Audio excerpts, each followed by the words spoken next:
चलिए अगला क्वेश्चन है, प्रोटीन निर्माण का सक्रिय स्थल कौन सा है? तो पहला ऑप्शन है लाइसोसोम, राइबोसोम, माइटोकॉन्ड्रिया, गाल्गी का है। तो इसका सही आंसर होगा राइबोसोम। राइबोसोम क्या होता है? राइबोसोम सजीव कोशिका के कोशिका द्रव में स्थित बहुत ही सूक्ष्म कण है जिनकी प्रोटीनों के संश्लेषण में महत्वपूर्ण भूमिका है। ये आनुवंशिक पदार्थ यानी डीएनए, आरएनए के संकेतों को प्रोटीन श्रृंखला में परिवर्तित करते हैं। इसकी खोज जॉर्ज पैलेडे ने की थी, इसीलिए इसे पैलेट कण भी कहा जाता है। नेक्स्ट क्वेश्चन, कौन सा कोशिकांग केवल पादप कोशिकाओं में पाया जाता है? आपका ऑप्शन है कोशिका भित्ति, लवक, रिक्तिकाएं या उपयुक्त सभी। तो ये जो सारे बिंदु लिखे हुए हैं ये सारे पाए जाते हैं केवल पादप कोशिकाओं में। ये केवल पादप कोशिकाओं में ही पाए जाते हैं। नेक्स्ट क्वेश्चन, कोशिकीय श्वसन का सक्रिय स्थल, कहाँ पर कोशिका का श्वसन होता है? गालिका या माइटोकॉन्ड्रिया या राइबोसोम या लाइसोसोम? माइटोकॉन्ड्रिया।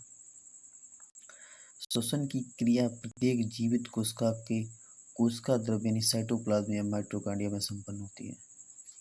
श्वसन संबंधी प्रारंभिक क्रियाएं साइटोप्लाज्म में होती हैं तथा शेष क्रियाएं माइटोकॉन्ड्रिया में होती हैं। क्योंकि क्रिया के अंतिम चरण में ही अधिकांश ऊर्जा उत्पन्न होती है, इसीलिए माइटोकॉन्ड्रिया का श्वसन अंग या शक्तिगृह या पावर हाउस कहा जाता है। इसकी खोज अल्टमैन ने की थी तथा इसका नाम बेंडा ने दिया था माइटोकॉन्ड्रिया का। नेक्स्ट क्वेश्चन,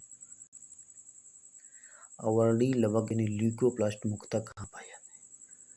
पहला है जड़ों की कोशिकाओं में, तनों की कोशिकाओं में, पत्तियों की कोशिकाओं में या फूलों की कोशिकाओं में। तो इसका सही आंसर होगा जड़ों में। कि अवर्णीय लवक वहाँ पाया जाता है जहाँ पर सूर्य का प्रकाश ना पहुँच सके, यानी अवर्णीय लवक रंगहीन लवक होता है, कलरलेस होता है, जो सूर्य के प्रकाश से दूर अंधेरे हिस्से में पाया जाता है, उसे कहते हैं ल्यूकोप्लास्ट। ये 3 प्रकार का होता है। ल्यूकोप्लास्ट भी 3 प्रकार का होता है, इसमें 2 प्रकार लिखे हुए हैं। तीसरा प्रकार, पहला है अमाइलोप्लास्ट, दूसरा है एलायोप्लास्ट, तीसरा है एल्यूरोप्लास्ट। ठीक है। नेक्स्ट क्वेश्चन, फूलों और बीजों को विभिन्न प्रकार के आकर्षक रंग कौन प्रदान करता है? ल्यूकोप्लास्ट, क्रोमोप्लास्ट या क्लोरोप्लास्ट या टोनोप्लास्ट? तो इसका सही आंसर होगा क्रोमोप्लास्ट। क्रोमोप्लास्ट क्या होता है? क्रोमो माने होता है रंग, रंगीन, और प्लास्ट माने लवक। ऐसे लवक जो रंगीन हो, यानी हरे रंग को छोड़कर अन्य सभी रंगों वाले लवकों को क्रोमोप्लास्ट कहते हैं। इनसे ही फूलों और फलों को रंग प्राप्त होता है। ठीक है। पत्तियों को हरा रंग कौन प्रदान करता है? यानी हरा रंग कौन प्रदान करता है पत्तियों को? ऑप्शन है chromoplast, chloroplast, leucoplast, tonoplast. Chloroplast. यानी क्लोरोप्लास्ट क्या होता है? हरित लवक। हरित लवक को ही कोशिका का रसोई घर कहा जाता है। हरित लवक या क्लोरोप्लास्ट एक ही प्रकार का कोशिकांग है जो सुकेंद्रीय पादप कोशिकाओं में और शैवाली कोशिकाओं में पाया जाता है।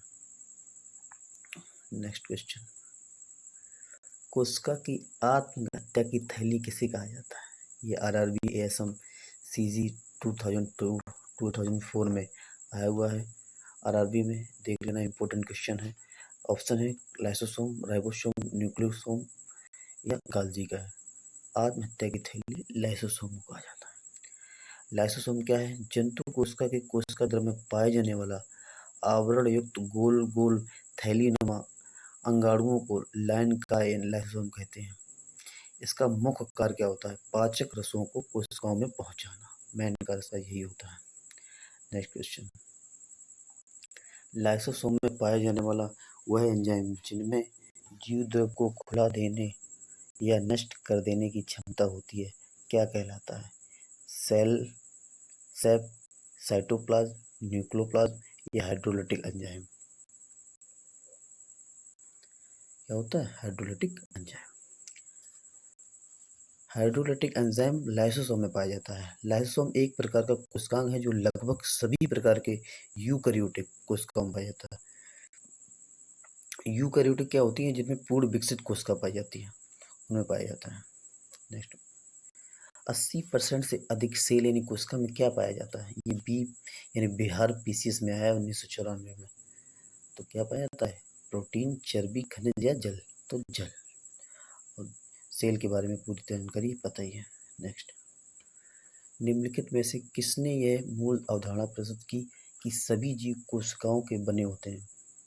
ऑप्शन है पास्चर, स्लाइडन, रॉबर्ट हुक या टी श्वान। ये भी आरआरबी में आया 2002 में। केवल दो, एक या दो, दो या तीन या दो या चार। तो इसका सही आंसर क्या होगा? सही आंसर होगा 2 और 4, यानी स्लाइडन और टी श्वान ने। स्लाइडन ने 1839 में और श्वान ने 1840 में यह सिद्धांत प्रतिपादित किया। नेक्स्ट क्वेश्चन है, किसकी उपस्थिति के कारण किसी पादप कोशिका और पशु कोशिका में अंतर पाया जाता है? क्लोरोप्लास्ट, कोशिका भित्ति, कोशिका कला या केंद्रक यानी नाभिक? सही आंसर होगा कोशिका भित्ति। कोशिका भित्ति क्या होती है? जीवाणु और वनस्पति कोशिकाओं में कोशिका झिल्ली के बाहर निर्जीव पारगम में मोटी दीवार पाई जाती है, उसे कोशिका भित्ति कहते हैं।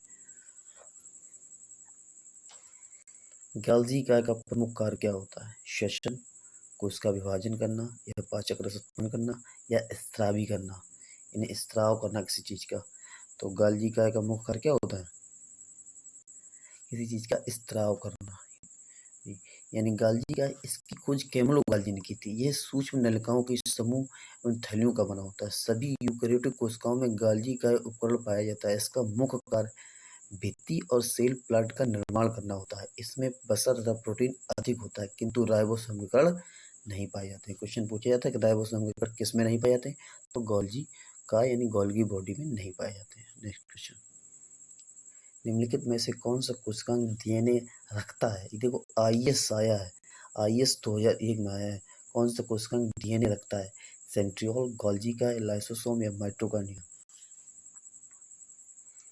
तो माइटोकॉन्ड्रिया। माइटोकॉन्ड्रिया के बारे में बता ही चुके हैं। नेक्स्ट क्वेश्चन, कौन सा कोशिकांग प्रोटीन संश्लेषण में प्रमुख भूमिका निभाता है? लाइसोसोम या सेंट्रियोल, एंडोप्लाज्मिक रेटिकुलम या लाइसोसोम, जिसे ही एंडोप्लाज्मिक रेटिकुलम को ही कहते हैं अंदर प्रतप जालिका, गॉल्गी का उपकरण या माइटोकॉन्ड्रिया या लाइसोसोम या माइटोकॉन्ड्रिया? जिसका सही आंसर होगा एंडोप्लाज्मिक रेटिकुलम और राइबोसोम। राइबोसोम एक ऐसा सेल या कोशिका संरचना है जो प्रोटीन बनाती है। कई कोशिकाओं के फंक्शन या कार्य जैसे मरम्मत या रासायनिक प्रतिक्रियाओं को निश्चित प्रदान करने के प्रोटीन कहलाता है। माइटोकॉन्ड्रिया की खोज किसने की थी? अभी बताया था कि माइटोकॉन्ड्रिया की खोज अल्टमैन या डी दुबे या पैलेट या टी वोदेस ने की थी। बताया था कि माइटोकॉन्ड्रिया की खोज अल्टमैन ने की थी तथा इसका नाम बेंडा ने दिया था। नेक्स्ट क्वेश्चन, कौन सा अंगक प्रवाह जंतु कोशिकाओं में उपस्थित नहीं होता? यानी जंतुओं में क्या नहीं पाया जाता? लबक, गॉल्गी का, माइटोकॉन्ड्रिया या अंतःप्रतप जालक? यानी जंतुओं में, यानी हम लोगों में क्या नहीं पाया जाता? हम लोगों में लबक नहीं पाए जाते। लबक की खोज हेक्सले ने की थी तथा इसका नाम सिंपलर ने दिया था तथा ये 3 प्रकार का होता है। नेक्स्ट, लाइसोसोम का कार्य क्या? लाइसोसोम का कार्य होता है प्रोटीन संश्लेषण करना, प्रोसेसिंग या पैकेजिंग करना या अंतःकोश की पाचन करना या वसा संश्लेषण करना। जो लाइसोसोम का कार्य होता है वो होता है अंतःकोश की पाचन करना। अंतःकोश की पाचन करना लाइसोसोम, यानी जंतु कोशिका के कोशिका द्रव में पाए जाने वाला आवरण गोल गोल थैलीनुमा अंगाणुओं को लाइन का यानी लाइसोसोम कहते हैं। यह अंतःकोश की पाचन में मदद करता है। लाइसोसोम क्रिस्टिन डी दुबे ने सर्वप्रथम 1955 में लाइसोसोम की खोज की थी।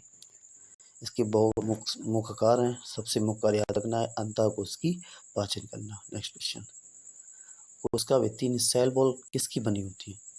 ऑप्शन है पारगम, अर्धपारगम, चयनात्मक पारगम और अपारगम। सही आंसर है पारगम। कोशिका भित्ति के बारे में बता ही चुके हैं कि ये कोशिका भित्ति यह पादप कोशिकाओं को बाहरी आघातों से बचाती है और यह पारगम होती है। यह कोशिका को एक निश्चित आकार प्रदान करती है। नेक्स्ट, माइटोकॉन्ड्रिया का भीतरी वर्णन क्या होता है? देखो माइटोकॉन्ड्रिया में 3 चीजें पाई जाती हैं, क्रस्टी, एक मैंटिक्स, एक मैक्रोक्रंचिस। तो पूछा गया है माइटोकॉन्ड्रिया का भीतरी बलन, जो भीतरी बलन होता है वो क्रस्टी होता है। माइटोकॉन्ड्रिया के बारे में बता ही चुके हैं। नेक्स्ट, माइटोकॉन्ड्रिया किसमें उपस्थित होता है? माइटोकॉन्ड्रिया किसमें होता है? ईस्ट, कवक, जीवाणु या हरे शैवाल। तो सबको पता होगा कि किसमें है, ये जीवाणु में।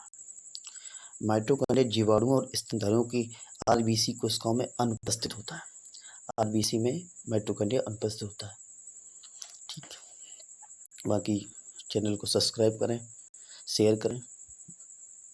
Thank you.